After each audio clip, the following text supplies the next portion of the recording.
Welcome to Horror Makes Us Happy, the podcast where we ask the question, what is it about horror that makes us happy?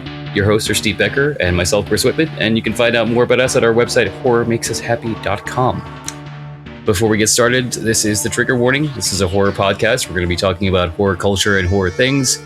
So we could delve into such subjects, such sensitive subjects as child abuse, rape, murder, violent things. There will also be foul language and adult content. Parental discretion is advised. Yeah. Okay, Tipper. Yeah, right. With that out of the way, Steve, is the list of what we have coming up so small enough yet that it's definitive, or is it just still a lot? We've been adding people as we go, so we're still now at 13 people on the guest lists signed up, so not going to go into the list. It's a wonderful problem to have. I'm not complaining. We've got Chris's horror-themed webcomic, Pieces of Flesh, or pieces at piecesofflesh.com. My book, A Guide to the Recovery Toolbox, wherever you may find it. We've got Discord. We do listen parties every Sunday, two of them. Two events. One is a listen party, and then the other is Chris drawing his webcomic, live streaming. Twitch is on pause for now, but you can also follow us there for whenever we pick that back up. I think that is good enough for now. Our current guest today is Mr. Mark Matthews, author best known for Milk Blood, Orphans of Bliss, and All Smoke Rises. Welcome. Thank you for joining us. Thank you all for having me. Our pleasure. Before we get into the meat of the interview, you want to let everybody know what you're currently working on? Okay. I am currently working on a novel that actually takes place in one of my favorite childhood homes. It's Torch Lake, Michigan home. It's one of my vacation spots, and the lake is huge and it has some lovely lore around it. And I finally have a novel that is coming from my experiences there to a degree. I'm worried my family might read it and curse me for thinking their vacation that eventually happens. Yeah, a horror home. But working on that. And then I also have a novella to be published by Crystal Lake Entertainment's new line, Torrid Waters, coming early 2025. I hope early. Just announced that. Cool. Yeah. And so those are two things I'm working on. I'm also working on buying that book you just mentioned, the Recovery Toolbox. I just pulled it up. Very cool. Sweet. Well, thank you. Let's see. So we talked a bit before we got into the podcast proper about what the theme of our interview is. So you already know that. Starting with childhood, what were some of your earliest memories of scary things? Okay. Well, I had two older brothers that loved horror, and I wanted to be like them. I think that was part of it. I remember it's such a privilege to stay up late at night to watch monster movies. It was the goal in Detroit. Yeah. But I think that most of it is, to jump right into the deeper stuff, I think I loved horror movies because I was a scared little boy myself. And there were monsters everywhere. And to see it on screen was a kind of a reflection of my lived experiences anyway. So it understood me. I also thought it was just, damn cool, some of the scenes and things they pull off. But yeah, I loved watching horror movies as a youngster. Salem's Lot scared the hell out of me. And I was afraid to walk down a hallway past a window to my bedroom. I remember sitting in the hallway scared to walk to my bed because I had to pass a window and I was sure there was somebody floating there. And yep. Yeah, all sorts of memories of with the first time seeing movies and seeing Halloween at the drive-in when I was little, and babysitter was there, and I could see all the gore, but when the girl got topless, they covered my eyes. It was probably a lot. Well, they're being responsible. Yeah, exactly. So the rest was fine, though. Yeah. And so those are a few. I started reading scary stuff pretty early. I read early Stephen King, of course, and I loved fantasy when I was little. So I grew up on it. I have a question about the Stephen King, but I'll come back to that for a minute. Going back to what you started with, so you said scared little boy monsters were everywhere. You said Michigan? Were you near Detroit? Yeah, a suburb of Detroit. Okay. I would not say that some of Detroit's problems were in my area at all. Although as a social worker, I've done a lot of visits to Detroit and still do. In fact, I go visit residential treatment centers that are in the same neighborhood that the Barbarian was in, and I'm in the basement, like looking for strings to pull. Yeah, if you come across a hidden door, just leave it. Just leave it alone. Yeah. That's someone else's problem. Yeah, exactly. But, then there's no story, so I have to be curious about it. Yeah, true. It's only a story if you live to talk about it. Yeah. Found footage. Yes. Well, that too. So what monsters were you referring to maybe then? Well, I mean, if you meant the on-screen monsters or the real-world monsters, I mean, in the real world, everything was a monster because I was, timid and scared with a lot of esteem and all those things. That's kind of what I caught from it. It sounded like you were just at that age where just everything outside is scary. Yeah. And, and I just came to this realization lately that while I loved Godzilla, I've decided my dad was Godzilla because you're never sure when he would appear, what mood he'd be in, what weapons he'd use. Okay. And mostly because you're never sure if he was against you or for you based on that. That's a very good rendition of... Yeah. Yeah, I know that feeling. Yeah. For me, it was with the stepmother instead of the father, but yeah, I can relate. Yeah. I loved War of the Gargantuas. That was just cool. I loved all the old black and white movies. I watched a lot of those. House on Haunted Hill. Mm-hmm. Man, I forget the horror movie, but it was about this guy that was put in one of those pointy masks and then he was ripped apart by 4 horses to start the movie, and then he gets his revenge. That's kind of hard to do after you've been ripped apart, but okay. Well, it's supernatural. Yes. So, yeah, I just loved watching it, and I loved being in the world of it, and it was this forbidden thing too that I think enticed me that probably stuck with me throughout my adulthood. So you mentioned being scared to walk down the hallway past a window. You said that right after Salem's Lot. I don't think I've ever seen Salem's Lot myself. Was that part of the movie?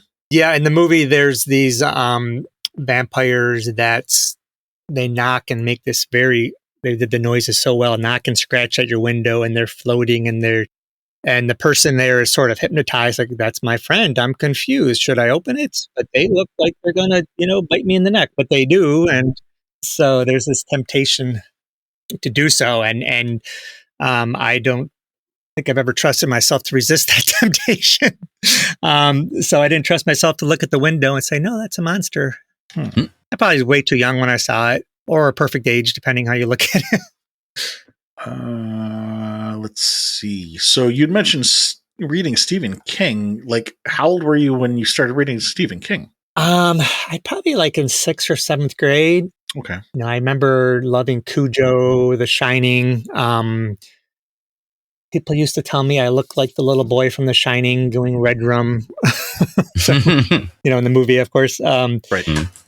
I mean, I'm not one of those that has a collection I've read all, I've read it. I've read The Shining, Cujo. I read some of his recent ones. I'm not as into them lately just because they're so thick. So I'd say probably 50% of his works I've read, but they were very accessible, of course. I was also reading like fantasy books like Conan the Barbarian. I loved his books and in Kuntz, I read his, Golden Retriever books. So that helped shape me. Okay. So we were talking about both movies and books here. Was there somebody in your family who was also a reader? My mom read all the time. She always had a paperback in front of her. They're usually the romance novels, but I definitely think that affected me. Like, she'd be reading and then I'd go sit on the couch and also read, and she took me to the library. I think that has a big impact. So I've tried to do that with my own kids, and I think it's worked to at least one of them who's reading voraciously now.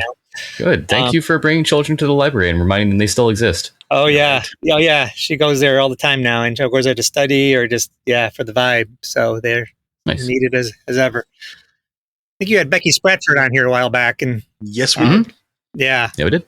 She's the one who said, hey, give them a ring and ask if they'll accept you on. So nice. What was I going to say? About the reading. So that's, because that's where I was wondering how, because how can I say this? Stephen King is probably not something a sixth grader would normally pick up on their own. You know what I'm saying? Not that they couldn't, but at least my recollection of when I was in sixth grade, I think Stephen King, I don't want to say he would have been above my reading level because I was reading probably even borderline college level material in sixth grade, but it's not going to be on like Scholastic, books to read this month list. Right. Yeah.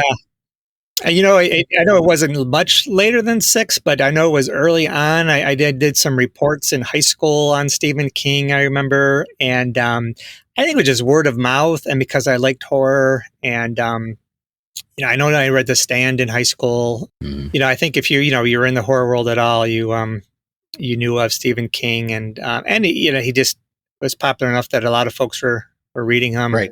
Even if you weren't a reader.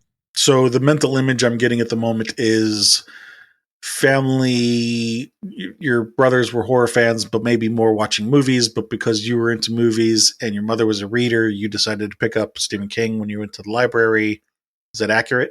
Yep, that's all right. Or buy a paperback if you're taking a trip. That's exactly right. When I think about it, my brothers were not readers. I was, but they weren't. But they were more movie fans for sure. But I got into the reading, and then eventually writers became my heroes, kind of thing.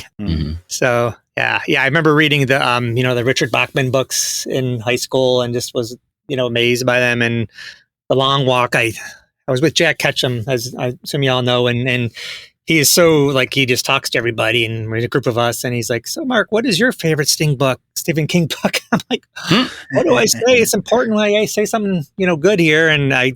Mentioned The Long Walk, and I think that still fits, about a high schooler age kid, and he kind of came up with, I think that was, set the stage for a lot of YA apocalyptic fiction now. It's so similar to it all. I know I'm on a tangent here, but I'm just sharing how, Stephen King impacted me, and right, and of course, the other writers.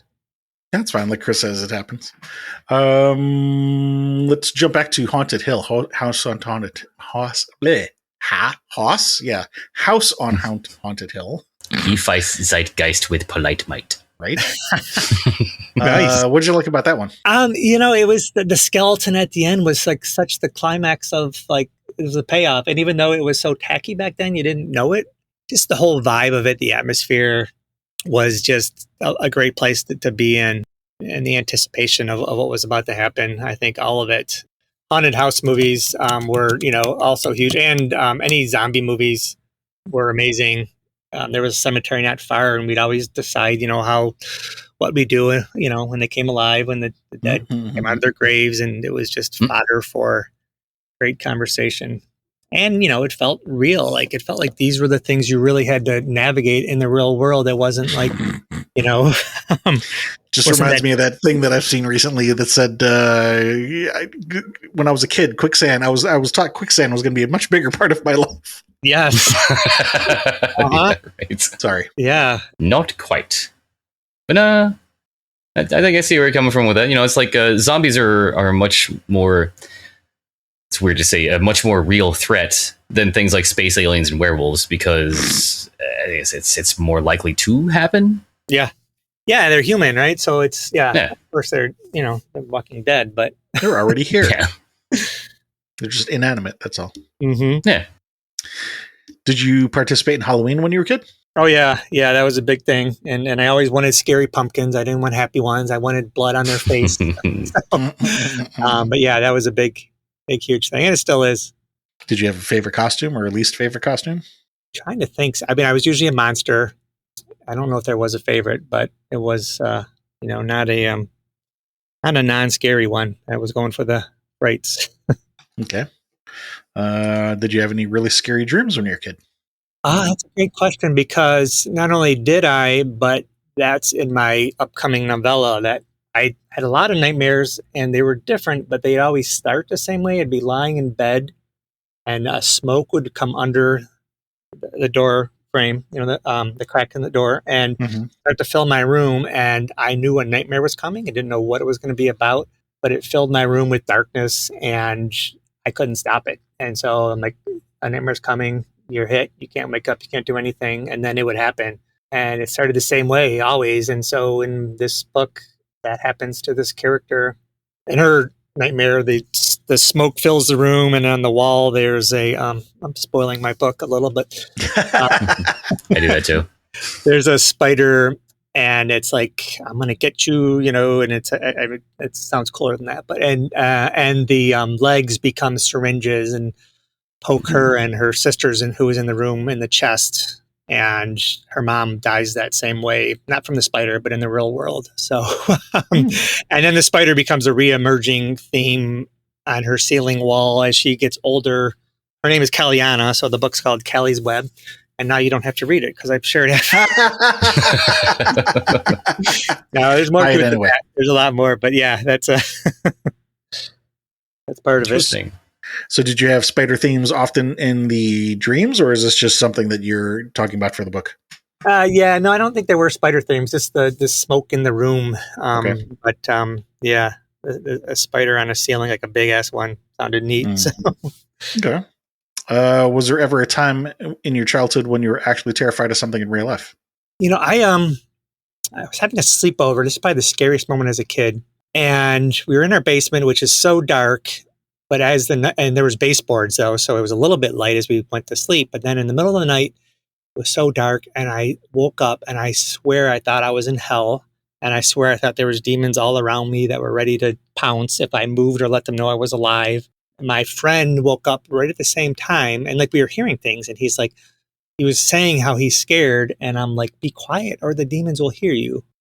I'm sure that helped. Yeah. I didn't say demons, but I was like, be quiet. But in my mind, I was thinking, so, and I remember that vividly, and then eventually I fell back to sleep. But there's scared and there's terror, but that for me was terror. Yeah. Accompanied by the fact that your friend also heard something like totally unrelated. You were both asleep. So that heightens it. Yeah. Like he said he was scared at the exact moment that I was over something that, and then I got lost as a kid. I was like 10 years old and maybe even younger. And my dad took me somewhere with a bunch of us, and he didn't know I was in the car. And I decided to walk home by myself, but took the wrong path and just ended up in some neighborhood. I had no idea where, and someone finally found me, but I remember that pretty well too. So your father didn't know you were in the car, took off, and you just decided to start walking home instead? Yeah, well, I was going to my older brother's baseball practice, but I wasn't playing. So when he started baseball, and there was these woods that I connected from the school to my home, but I went the wrong way through the woods, ended up in the wrong neighborhood. I didn't know enough to like knock on someone's door or to ask for help. I think I was just like bawling my eyes out in someone's backyard. And so thanks for the therapy, fellas, Yeah, right. Yeah, that's what we do. We open those old wounds. Yes. Well, I have insurance. Yeah. Well, on the plus side, what we do is we like to follow that question up by flipping it around and asking, was there ever a time in your childhood when you felt completely calm or safe or at bliss? Yeah. Oh yeah, for sure. I and that's what I kind of share. I've written a few things about how as much as I feel scared, I also feel joy and happiness to extreme amounts. I used to run around singing that Zippity Doodah song from Disney when I was happy. So I think I felt everything extremely, So yeah, I mean, I don't know if I can think of an exact moment, but I know like on vacations, I was always happy, or Christmas morning, or all sorts of moments that felt the exact opposite of the terror. Good. So the next two questions also come in pairs. We'll again start on the negative so we can end on the positive. The first being, do you remember the first person you hurt? Oh, I'm trying to think. I know that there was a neighbor. I don't know what I said to her, but I know that I was not nice in terms of some of the words I said. She was like young, and she wrote me this note like, I really like you or something. Do you like me? And I couldn't handle that at the point. And rather than just saying, no, I'm honored you, you said that, but I don't, but I was in 6th grade and didn't know how to handle it. It's my excuse, so I was not nice to her. It's reasonable. Here's the funny thing. Not funny. Lately, she moved to my neighborhood, and I've seen her. And we've talked, and I have this like desire to make amends, which I should, but I've sort of done it just by being extra pleasant to her, which is the coward's way out. But I've seen her before, so I But it never works. had a chance to. Before we started recording, we talked about potentially talking about interesting topics and as healthy a manner as we can on the topic of amends. Something that I experienced also going through recovery. Something that was very important for me to hear was a reminder about the amends part of it, that the step says to make amends to other people, except one to do so would injure them or others. And there are a lot of people who completely ignore that second half and just focus on, I need to make amends so that I can feel better, without caring about, or worrying about whether it's going to affect the other person or other people. Well, it doesn't matter. It's all about just getting the weight off your shoulders. Yeah, exactly. Who cares what they think? Yeah, I feel great now. Yeah, I don't know in this case if she would be, and it wasn't. It was something in my life. So it's not. You're supposed to not just include your addiction years, but no, I hear you. That and they also talk about amends is if you can't make direct, you make them indirect. Correct. Yeah, possible. That too. Yeah, but I think a direct amends is probably in order. Yeah, and it's not even necessarily when I said to them or others. You also mentioned, I think, I don't know if you said you were married, but I think you said you had kids. Yeah, 2 kids. Yep. So, you have to consider that relationship and how, because I'm not currently married, but I remember there being a time when I wanted to make amends to somebody who was an ex-girlfriend, and my current girlfriend was not too happy with that. Oh, yeah. So there's that kind of stuff you got to work into that. Yeah, that you got to be careful how you describe a situation like that. Like, look, this is for good. It's not for what you think it is. Yeah. Well, it's not even that. You can mean the best thing in the world, but if the person that you're in a relationship doesn't take it that way, what can you do? There's limited options there, and you just got to play it the best you can. Really, you don't drive down to the dope house to pay back the dealer you owe $10 to. Yeah, exactly. True. Yeah. There's limits. So, flipping that question around to the positive, do you remember the first person you helped? Speaking of the dope dealer. Sorry. I like to make friends with people who didn't necessarily have them. I think I always had a level of empathy, despite the previous story. That so I can think of a couple of people that when people weren't talking to them, or if they felt picked on, I went out of my way to be their friend or hang out with them at recess, things like that. That was nice. Eh? That was me. Yeah. I think that's, the youngest child thing that maybe I felt, and being teased for being in a Dungeons and Dragons or something like that. So I had a level of, I can think of a couple situations where that was how I handled my friendships. Okay. There's probably more, as far as helping people, I've certainly done a lot more in my recovery from addiction. And I don't necessarily shared that on here, but I will.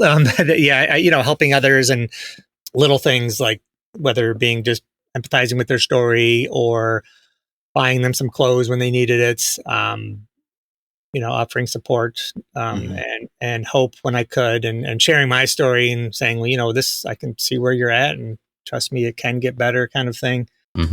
I've gotten a lot of, and that sounds like a humble brag, but I got a lot of messages from people that are like, please don't tell anybody I wrote you this, kind of thing, but this touched me and I'm having this experience.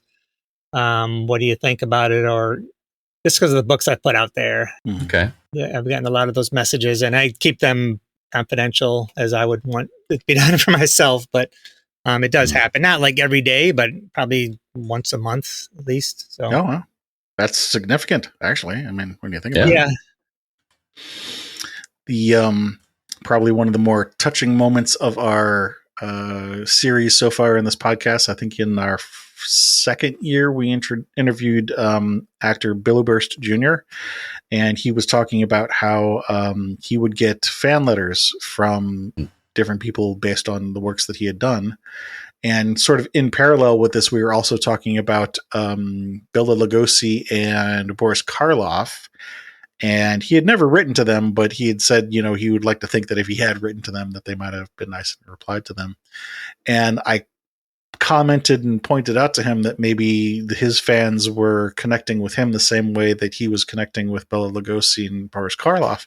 Uh-huh. And he very nicely paused and said, "See, now I'm going to have to write even longer responses to them." That was very nice. Damn it. Yeah, it was. Yeah. One last question about the childhood years. So one of the things that we've heard from other guests is that for some people, there's a dividing line where prior to this line, they were afraid of horror, and after the line, they were now fans of it. And then other people, it's just, I was a fan from the start, didn't know any different. Which of the two would you say you were? I probably the second, if I understand it right, meaning but I guess I still get scared of it. I think was it or For the people who would say, yeah, I was scared, but I also enjoyed it from the start. Okay. I would say that would fall into the second camp. Is that what you were saying? Yeah, I think I didn't convert to horror. If that's what I enjoyed it. When were you baptized? Yeah, right. It's always been a thing. It fades and comes and goes sometimes, but and it's also one of those things that people will enjoy something and not think it's horror just because it can't be. If I'm liking it, I'm like, no, that's horror. Jaws or The Sixth Sense or those things are horror. Moving into the teen years. So if you were to pick maybe the top 2 or 3 things that were influential to your teen years in terms of horror, what would those be? I was still obviously watching a lot of films. Like The Thing was a big thing during my teen years. The movie The Thing. I read more Stephen King, and I read King's on writing in high school, and I think that started me seriously considering I could write. And my late teen years is when I had a infatuation with the kind of the beatniks, the Jack Kerouacs and the Ken Keseys and all those sort of things, which I guess is its own horror. But I think I read horror films then. Probably read a little less horror then. So that's not uncommon. I shouldn't say most, but a lot of our guests have talked about, they'll start off in there and then kind of veer away and then come back in their adulthood. Yeah, that fits. Let's see. The Thing. Are we talking the original or the remake? The Kurt Russell version. That's a remake, isn't it? It is technically a remake. I think there's like 4 if you count the original story. Oh. There's The Thing, Who Goes There. Oh, I know this. I don't know. There was an original story, and then the original movie, the black and white one, and then the Kurt Russell one, and now we have the 2011 reboot. Yeah. / prequel. There's a 51 version. I wouldn't pretend I knew that offhand. I know some would, but I think the 82 is the one that kind of the staple. Okay. Mm-hmm. And I think was it high school, and I was a big fan of Candyman for sure, as a movie, and then the isolation felt and the whole villain as kind of seductress kind of thing, I think has always been something that interests me and I related to, I guess. Mm-hmm. That's an interesting comment. Expound on that. Well, I think that whole, be my victim, obviously it's something terrible is about to happen, but they make it seem so seductive and exciting and I think that, and this is partly in hindsight, but my addiction years, meaning if I heard of a drug, I wanted to do it. So I wanted to be its victim and experience what it offered. And, as I said, I've never seen a drug I haven't done, and I've seen them all. So, and the ones I liked more, I did more of. But I think there's something there about being seduced by something that is going to hurt you, but it just seems so, glamorous to start. Yeah, there absolutely is. Confession time. I actually hadn't really, I hadn't watched the original Candyman until just recently. So I didn't have the effect of seeing it as at a younger age, but I did get that impression of it. It's not like, your campy slasher villain where they're just killing people with puns and gags like Freddy, or it's not like a creepy, unexplained Jason type where, they just kill for no reason. They never speak. He was seductive. He was trying to lure his victim in to be with him in addition to being horribly murdered. Yeah. And, yeah, I can definitely see how that could speak to somebody who's also dealing with addiction at the time. You know, you see that, like, be my victim. Like, okay. Yeah. Like, how could I not? Because I wish I could remember those words and probably will, but the way he'd put it is like, people will talk about us forever. And I remember vividly that moment where there was that fake Candyman, I think in the bath. But when Candyman first spoke in the theater, and they made his voice so much more bass and booming than any of the other voices, and that just hit me right in the feels. It's very effective. Yeah, intentionally, I'm sure. Yeah. So you had commented something about being seduced by something the canon will hurt you. I recall reading something, God, years ago now, that I thought was really interesting. It was kind of also funny, but interesting, that related vampires to gay men, in that it was saying that a lot of women like to read about vampires because it's sexy, but also unobtainable. And the thought of this boundary crossing of something that either can't be had or shouldn't or isn't supposed to be, involved. I potentially see a connection between that and the seduction of the drug stuff that you talked about. I'm wondering if that was the motivator for you in terms of it being like a boundary crossing, or was it... There can be different motivations for crossing a boundary. For some people, it's just the sheer act of it. But for other people, there's resistance more to it than that. Yeah. No, there was definitely some sort of taboo, like you're not supposed to do this, so it must be good and exciting. You know what I mean? Like, what if I see what's in the cookie jar? It has to be cookies. It couldn't be, mouse traps. Yeah. Or, do not trespass. Well, what's in there that's worth seeing? Okay. No, now I want to. There was definitely part of that. And this is a whole nother subject, and so when they tell you, don't use this drug, it's going to kill you. Well, it didn't kill me. It made me feel perfect. And so, you know what I mean? You liars. And, then it's way worse than it was even explained eventually. So yeah, there was definitely something. Starts out just nice. But yeah, that's a good point. I mean, I'm sure it's changed in more modern recovery situations, but or drug awareness situations. But we were always told as kids, like, don't do this, it'll kill you. It's bad. It's the worst thing ever. Yeah. And then you do them, and you're like, this is fucking awesome. Yeah. I was lied to. Yeah. I would think a more productive therapy or preventative maintenance would be, don't do this because it will feel great at first, but then bad things happen. Yeah. And I imagine modern therapy probably does put that in perspective more these days. Yeah. No, you're right. But this was like Nancy Reagan just say, no, this is your brain and drugs, fried egg commercials. But no, you put it perfect. Exactly. And it needs to be a thorough education because, it feels great. No. We can't educate. That's bad. Only the devil does that.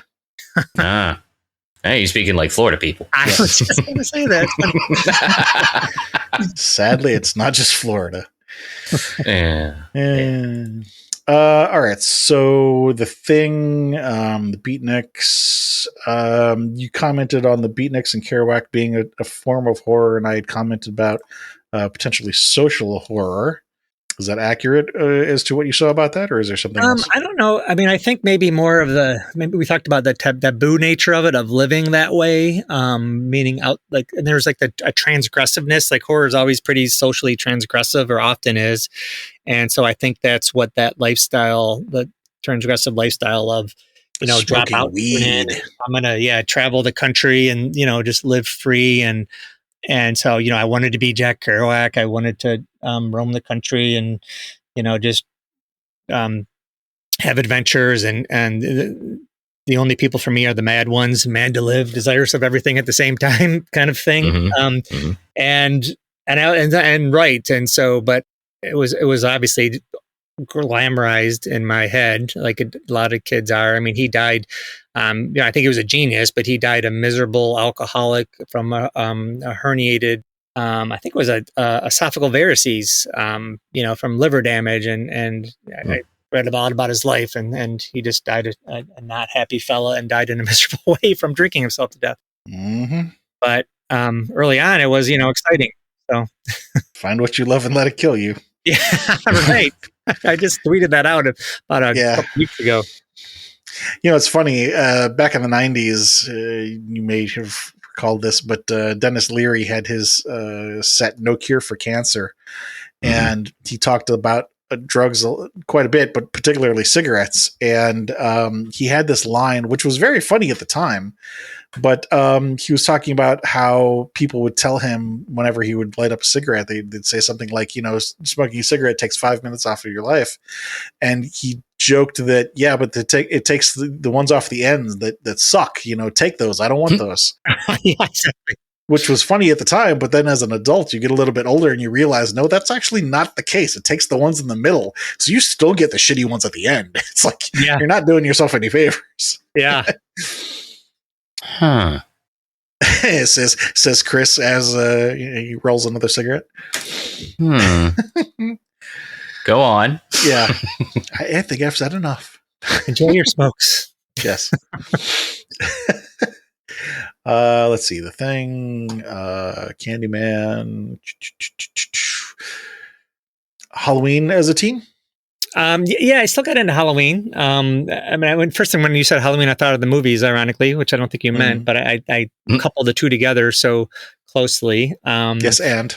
Yeah. Yes, and worth mentioning, my brother, who got me into horror, died at a young age. Speaking of taking time off, he died at 53, addiction related. Sorry. Yeah, well, thanks for saying so. I mean, it's obviously affected me for life, and I've dedicated a few bucks to him, and I probably wouldn't have been sober without him, but I probably wouldn't have been into horror without him. And so I've seen I've lost. I went to college with and met a ton of people that lived a certain lifestyle, and they're all dead now. I swear, I'm like the sole survivor. That I know most people that are dead, or their lives are they've done too many things that they've warped their brain, and I can't really talk to them. I think I one in particular. So so once in a while I get survivor's guilt, and I actually wrote about that in my Orphans of Bliss story, where the main character's got some major survivor's guilt over all the people that are dying around him from addiction. Kind of how I work. I guess I write out the stuff on paper, and I know that I've written about my brother indirectly many times, where he was on life support the last days, and that's come out with people are on life support, and so it becomes therapy for me, I suppose, as I think it does as a lot of people. Yeah. So you're not alone in that. Maybe not completely relevant, but out of curiosity, was it through your brothers that you got into the drugs? I think that my whole family drank, and so I looked up to the day when I could drink and to be able to, and I wouldn't blame them. They used to, buy me beer if I asked them, and I saw how they were living, and they never did it like I did. I took it way farther, but I certainly think it didn't help that I had older siblings and wanted to, be like them and the parts of them that I thought was the coolest. So, but they didn't do some of the things that I did. So, from some of the things that we've talked about in the last few minutes, I'm guessing there was sort of a sense of adventure. For sure. Yeah, there was an adventure, and there still is. And I do it sober now, and it's, they're less peak experience, but they're definitely very natural highs and without the lows. But there was this sense of adventure, and it works for a while. Like I'm sure you well know, Steve, that when you first start using, you can find a drug or substance to do anything you want, and it works wonders. And then eventually it stops working, and you keep relying on it, but it's not taking you there. And your best high is to feel a little bit normal, but most of the day you're just feeling like you have the worst flu in the world, and scared and shaking and sweating and all sorts of things. Is there another term for that besides chasing the dragon? I wanted to say that, but that seems a little cliche at this point. But it's just you never get the same high.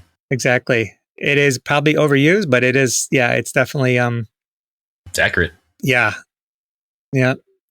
Yeah. The Milk Blood book was based on the the Neil Young song. Is it about poppies? I guess. It's from The Needle and the Damage Done, and it's milk blood to keep from running out is one of his terms, and it's about a heroin addicts that save a little bit of the blood in the chamber with a little bit of heroin in it for later when they're feeling vogue, when they're about to run out. But in my book, based on circumstances, this supernatural person in inner city Detroit, it's based in a real city in Detroit, who his only way to get high is to use the blood of other addicts after they've used heroin because of circumstances. And so the heroin equivalent of saving the roaches. Yeah. Yeah, exactly. Pretty much. Yeah. Wow. The three phrases that came to mind for me while we were talking about this were family of origin, family of choice, and maladaptive behaviors. Which are all three individual topics that we could talk about for an hour, so I probably won't go into that. Yeah. That's a whole other podcast. Yeah. So I think I had initially asked about Halloween for teenage years. I took us somewhere weird. Yeah, that happens. Yeah. Did you dress up for Halloween as a teen, or did you just like go to parties or whatnot? Yeah, not often. I think back in my day, it was less high schoolers going out for Halloween as there are now, which is probably a shame because I love it when I see people that doing something as, like you can show up at any age with a costume in my front door and I'll give you candy. And my kids, 4th of July. Yeah, any day of the week. Yeah. Oh, speaking of that, I used to go to my neighbor's house and ask for candy literally any day of the week. I should say that. Nice. There was like 3 homes, and I would knock on their door and say, "Do you have any candy?" You're like the neighborhood cat. I guess you can't really say trick or treat when it's not Halloween. You just basically just say, "Do you have any candy?" Yeah. So say he was the neighborhood cat. So we just looked around. Yeah. Nice. Scratch the door. Meow. That kid's here again. Just throw a Snickers at him. Can't wait. Nasty kid again. Did you have any scary dreams or reoccurring dreams as a teen? I think those ones I talked about probably were gone. Extended. I think, but nothing reoccurring. Just the typical, falling or feet are in quicksand or wet cement. By the time I was a senior in high school, I was drinking literally every day of the week, and I think there's a different sleep you get then. Yes, there is. It's not REM sleep at all, and not rested, but it works. It do sleep. Yeah. Sleep of the dead. Yeah. Was there ever a time in real life that you were terrified of something as a teen? I can't think of anything that. It's probably early college when I almost drowned in a lake, in a quicksand. I was in a boat by myself. Went up north. We were up North Michigan a lot, and the friend was gone for the day, and it was just me waiting for him to get back from work. So I took his little rowboat with an engine.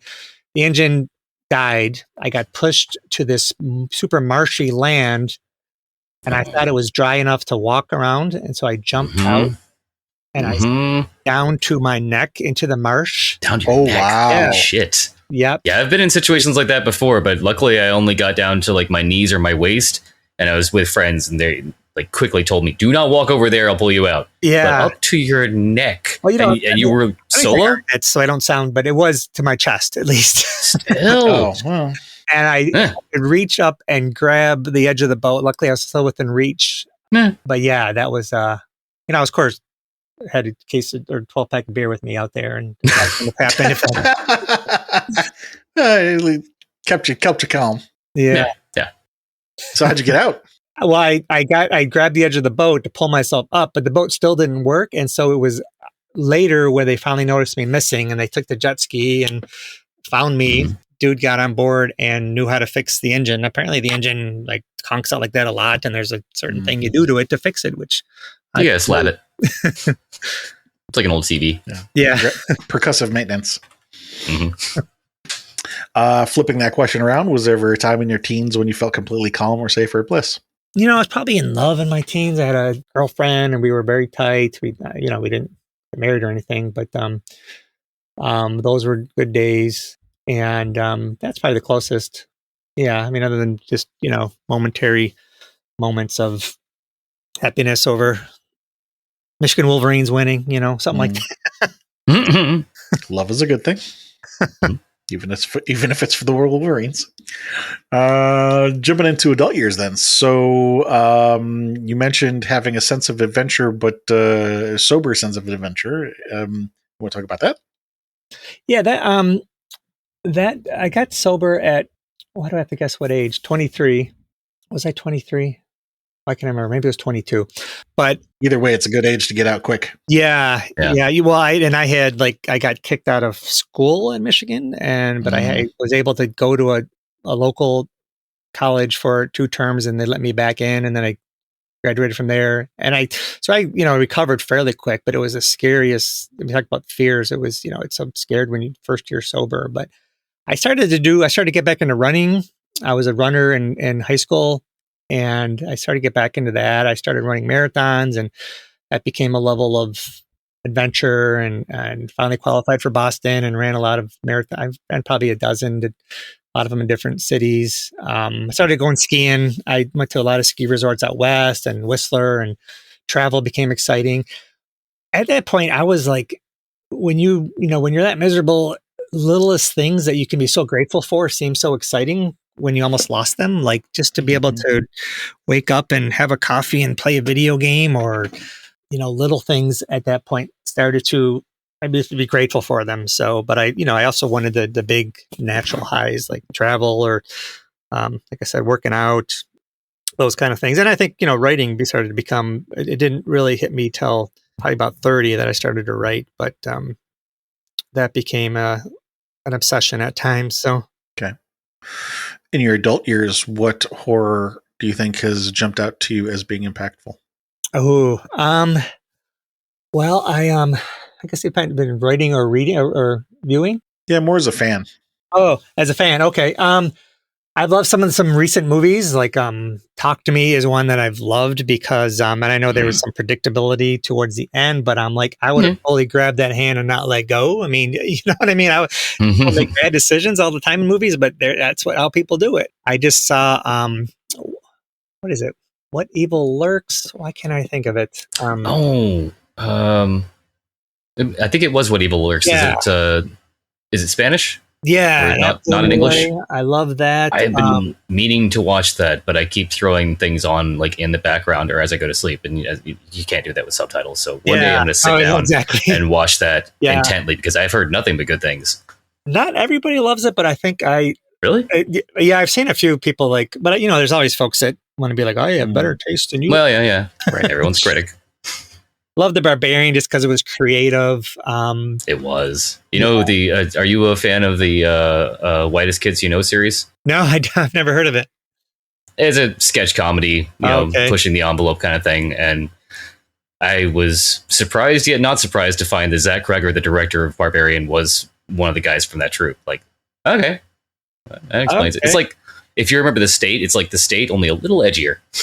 Okay. I just Googled it. I see him. Yeah. Interesting. Yeah, that did push some boundary. Like you totally think it's one thing and then it's another. And right?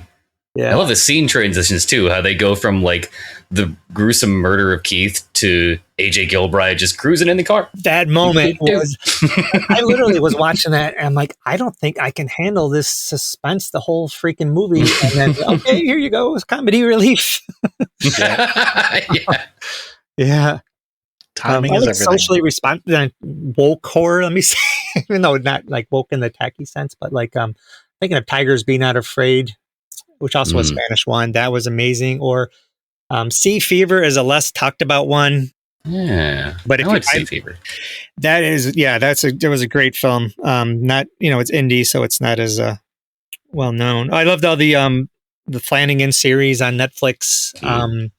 Marianne on Netflix is also was amazing. So, I guess a combination. I don't mind if it's just fun, if it's fun and neat, like if Godzilla rips a snake in half and it's cool, and Godzilla and Kong fighting. I love all those. Or, I think horror, you need horror to show you things that the confines of reality can't show you. So that's what I think it's mind blowing at times and still transgressive without, sacrificing your life for it. So, yeah. You mentioned "Talk to Me" was one of the first things that came to mind. What did you like about that? Well, first of all, the way they showed the kids partying with the thing was so spot on, I felt, Yeah. And, the nature of there's always a lot of Tim Wagner always talks about this in his panels at StoryCon. There's always these rules, like, you must say the name 3 times and do a circle, or you can't do it after midnight, or, and there was the rules over the Talk to Me. That was so well done. You can only hold on to it for so long. And then, that was just very creative and that showing you what you're afraid of. I mean, that's what horror does. It shows it's something personal to you at the moment was amazing. And there's always Talk to Me and Candyman in a sense were similar in that the main character were so isolated and nobody believed them and they had to fight it alone. And when they went to their supports, sorry, we can't help you. When horror does that, it does it the best. And I think it's really powerful at that. So yeah, sorry for rambling, but I think that's my piece on that. No, that works. Let's see. What about evil? What evil lurks? Man, did they and Jack Ketchum writes about that. Never be afraid to go there, and as long as you go there with skill and artistry, and horror does that, and that movie did that. Like no, they're not going to. I don't want to spoil anything, but there's moments where they telegraph what might happen. And you're like, no. And like, oh shit. Yep. So yeah, it doesn't, it's not afraid to break the, some, unwritten rules about what you're supposed to do. And there's a world building in there that's amazing. Like there's phrases for possessed people and for people that deal with possessed people that are just part of the culture. Like they're not shocked there's a possessed person. They're like, you're supposed to do this with them, not that. And someone doesn't do the right thing. So that was incredible. If you haven't seen it, you'll know what I mean later, I hope. So, it's always a bummer though when you hear about a movie, you're like, yeah, I'm going to love that. But then you read it or watch it and you're like, no, that didn't fit for me. It doesn't happen all the time, but it happened to me. Like, for example, with Nope, I didn't necessarily, I can appreciate some parts of Nope. And I loved Us and Get Out probably more than Nope, but not one of those to spout off on social media. Like, what's wrong with y'all for liking this movie? It's not good. I just keep it to myself. I don't want to harsh anybody's. Yeah. I said, I occasionally find the soapbox and think I'm going to get on social media and, talk about how terrible this film is. But then it's like that meme you may have seen. Shh. Let people enjoy things. Exactly. Yep. Yeah. Because, and it's the same, like I'll see someone that didn't enjoy what I did. And I'm like, okay, that's okay. Yeah. Opinions. The world is not ending. Yeah. And we all have different tastes, like different thumbprints. Yep. What about Tigers Not Be Afraid? Or Be Not Afraid? Maybe, did I get the title wrong? Yeah, Tigers Are Not Afraid. I'm sorry. I tried to make it sound kind of like Shakespearean.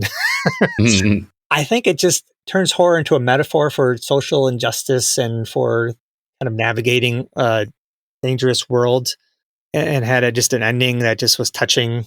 It was a little bit longer ago, so I can't remember the specifics that much, but it was very psychedelic too in a way, and almost metaphysical, which some of the things they did, which were wonderful. I think that director might be doing the True Detective series coming up. Yeah. Okay. Issa Lopez. Or she just was talking about the True Detective show. We're on a good run with season 3. Keep it going. She's doing True Detective season 4. The same director. Yeah. She's a great meshing of horror and and crime fiction. The True Detective series, I think. Love season 2. That is still my favorite. I'm sorry, not season 2. Jesus, season 1. Okay. Yeah. Yeah. I'm sure a lot of our listeners right now are just like, what? Yeah, you're right. Yeah, but I still enjoyed it. But yep, I like the opening sequence of season 2. I love that song. Yeah.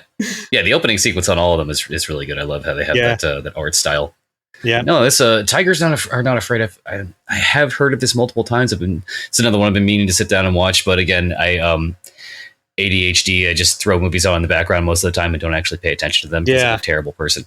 I need to sit down and watch this one because it's another subtitles one. But you're right. It's very trippy and metaphorically. And if I'm mistaken, is it like a little bit of a Lord of the Flies vibe to it? Like, is it like this kid runs into a gang of kids that are kind of on their own. Yeah, exactly. Yep, it is. And the kids trying to get by on their own, and they mostly take care of each other, not 100%, but they're yeah, and so they have to and it also is personal. I'm forgetting what the trauma of the main character is, but I know there's some family trauma. So it's not just social, but it's personal all at the same time. So going to give you another pair of questions here. Do you remember the last person you hurt? ooh, I assume you mean emotionally as well, right? Either way. Yeah. I've been married Emotionally or for physically. 23 years and we hurt each other. No, married is one long double homicide. Oh God, that is the best description I've ever heard of marriage. That is a quote. It's I got it from a book. I forget which book. I mean, it's till death do us part, right? So yeah, it's one long double homicide. You're just killing each other gradually. Yeah. So yeah, either just some little things or big things that has happened. We have been collecting quotes that we might put on a T-shirt at some point, and that is going on the list. Oh yeah, that's right up there with "Don't Eat the Ground Yogurt." Yes. I got to remember which book I got it from. I know I remember writing it in my Goodreads review. Now we're great together. We're best friends. And so it's always, you get hurt more by those who, say things that Mr. Peanut is the name of the book. Oh, okay. Yeah. Like this. Wasn't expecting that. Mr. Peanut. It's a standard police procedural, but there's surreal fantasy and literary trickery. Huh. Okay. Well, they say that only the ones you love. How does it go again? You only hurt the ones you love. Yeah, basically like that. Or it's the only the ones who you love are the only ones who can hurt you. Basically. Yeah. Because if you don't care about them, then it's like, yeah. Do you remember the last person you helped? I mean, my job, I work as a social worker. So yeah. Okay. Yeah. So every day.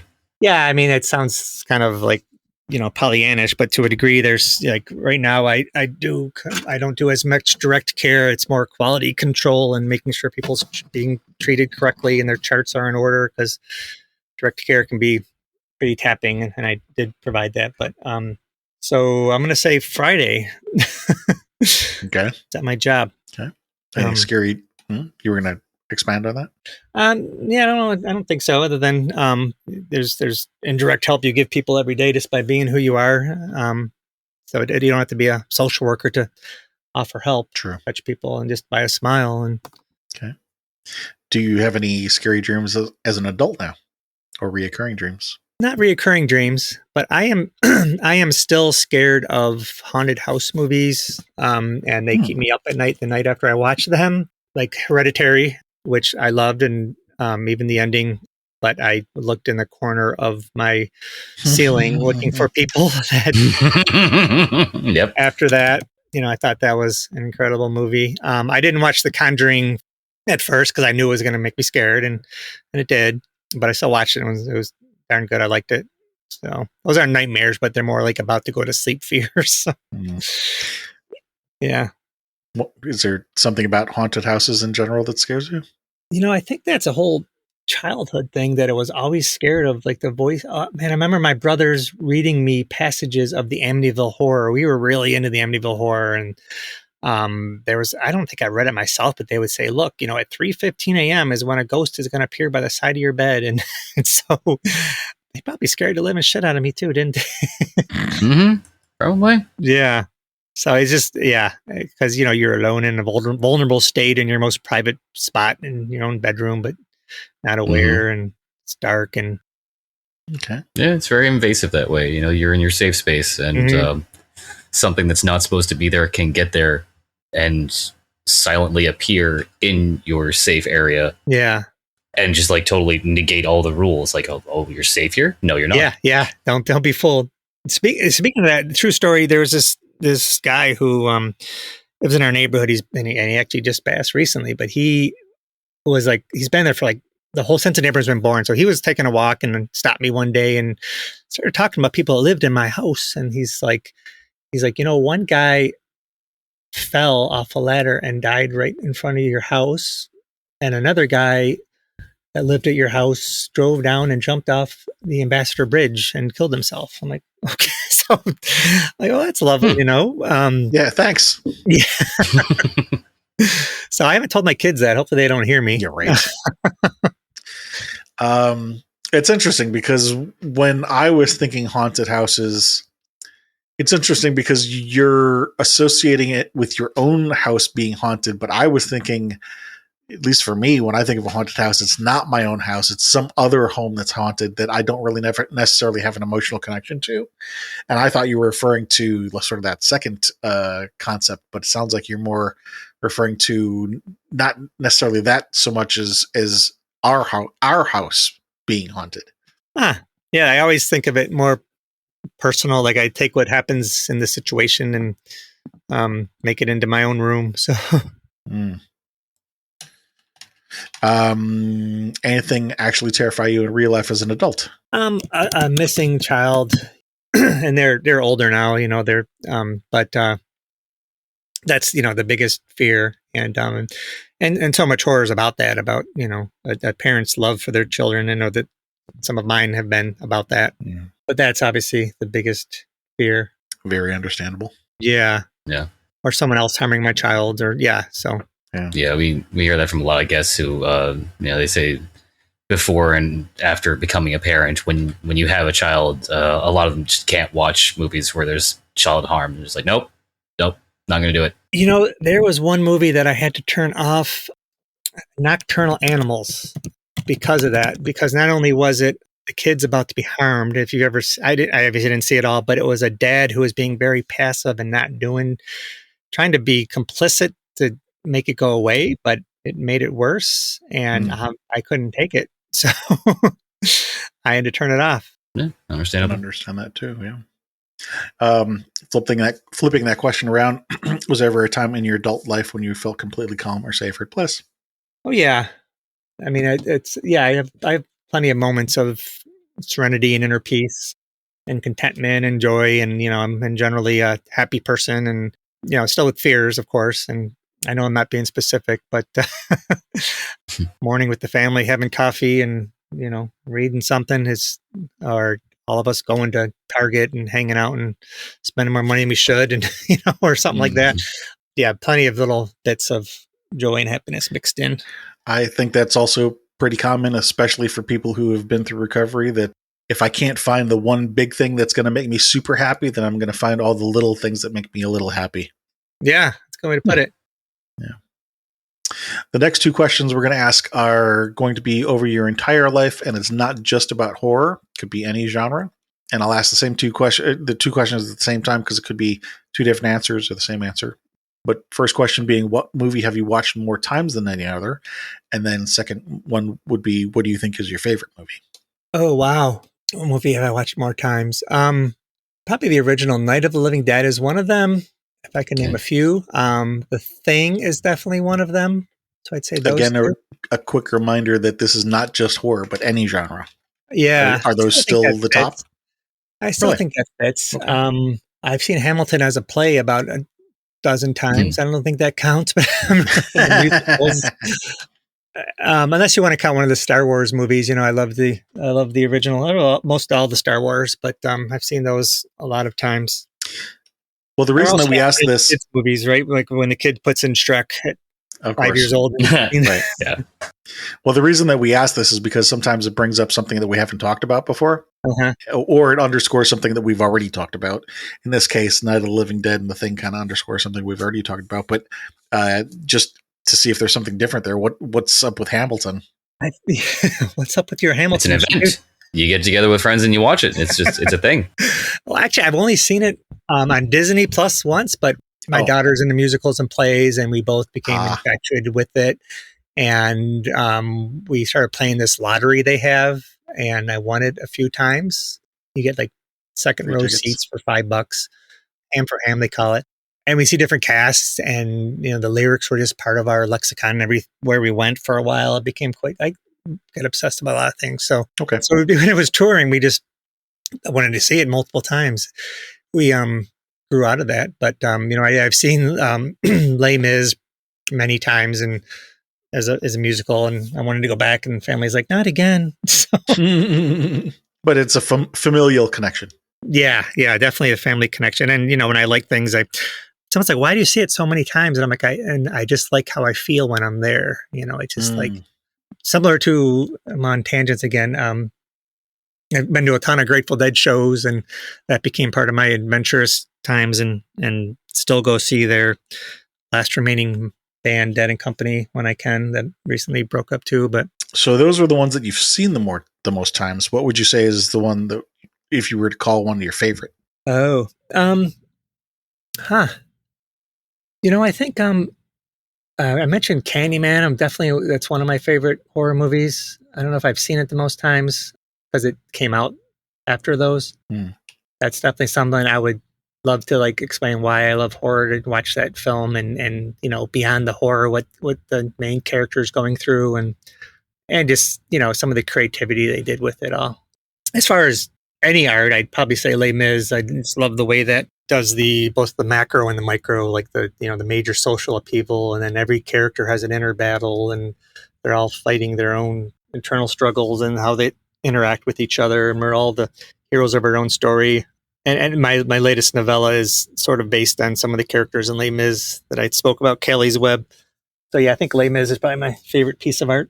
This would be the point where we would talk about, I'll bring up whatever common themes I think or common topics have been coming up, and then we can talk about that for a little bit. And you can correct me if you think I'm wrong, or add something if you think I've missed something. But sort of there's like three topics that I think are coming up a lot. One would be power/danger. You talked about your dad being Godzilla. You talked about isolation and Talk to Me and Candyman, and navigating a dangerous world, and potentially it's our house that's haunted. Adventure, crossing boundaries and taboo and seeking out that thrill. And then empathy. Do you think there's something else that's additional to these that I've missed, or something that's more powerful to you than these? Well, I think in there the adventure is the whole my life and my addiction, and how I think horror, you couldn't share what happens in that life without using horror, and I think that's mixed up into there. But I think I'm trying to think of some of the best addiction movies, but you could not, you could call many of them horror. Requiem for a Dream, that's the one that comes to mind. Yeah. So I would also consider Spawn a horror movie. Yeah. Some do it metaphorically, but some just make it intense, and so it's like ultra realism. Yeah. Or there's Cocaine Bear, which I didn't see. That's a different thing. Yeah. No, more of a comedy, but yeah. Do you see any kinds of common threads about what kind of horror you like? Cannibalism, occult, metaphysical? I think psychological horror, where there's a psychological component to it. I love religion gone bad kind of horror. Also, Maud is one. Saint Maud. Saint Maud, yes. Yeah, Maud was that show from the 70s, but Saint Maud is a horror movie. I know what you were talking about. That's definitely a religion gone bad story. Yeah. So, unique monsters are always cool too. It's hard to come up with a unique monster these days, but.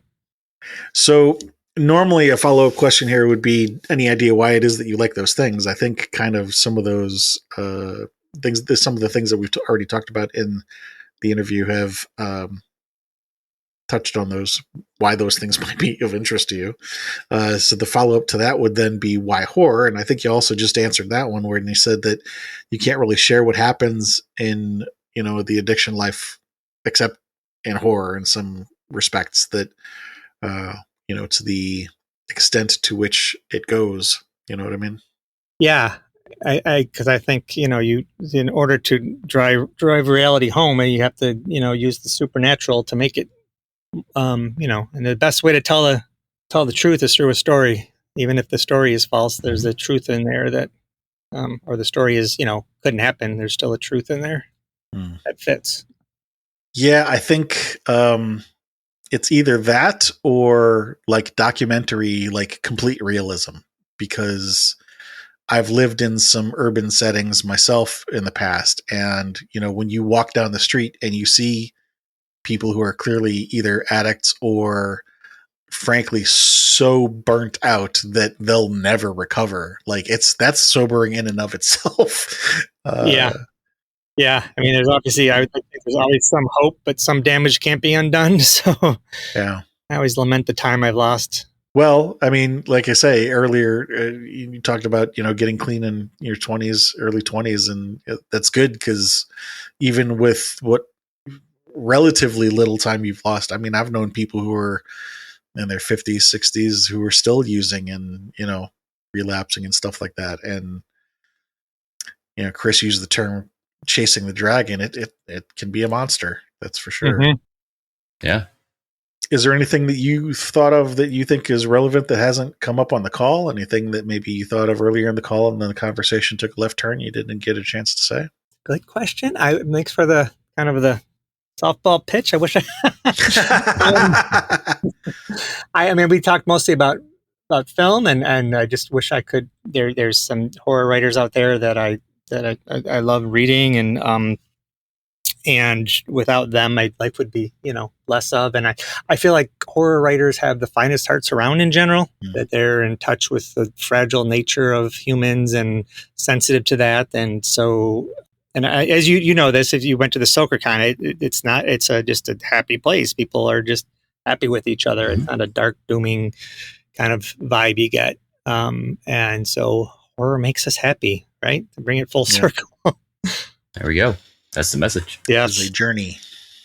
Yes. And as you say, often the literary end of things, it's, certain words evoke certain emotions, and it's one thing to have something displayed for you on a screen that may or may not trigger those same emotions. And it's something that often comes up in a lot of our calls of, there are people who like reading better because it allows one's own imagination to come up with whatever it is that imagination needs for the connection to be made. And that doesn't always happen with movies. Mm-hmm. Well, we very much appreciate your time. I'm going to get with you offline to put together a bio page for you, and we'll link to whatever it is that you want to, and do all the social media stuff and whatnot. Before we close out, do you want to remind everybody what it is that you're currently working on? Okay. My last publication was Orphans of Bliss. That's been out there for quite a bit. It's an anthology. It's the third of 3 addiction horror anthologies with some amazing writers. I will have a novella coming in early 2025. I announced that. It's from Torrid Waters, which is a division of Crystal Lake.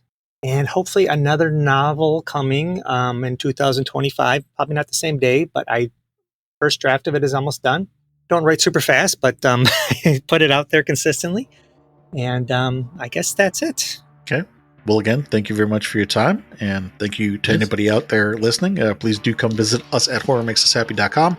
We've got a list of people that we'd like to interview, people that we have interviewed. You can read up on their bios and link to all their social media stuff and whatnot. Support us on Discord or Twitch or Patreon. And if nothing else, tell a friend.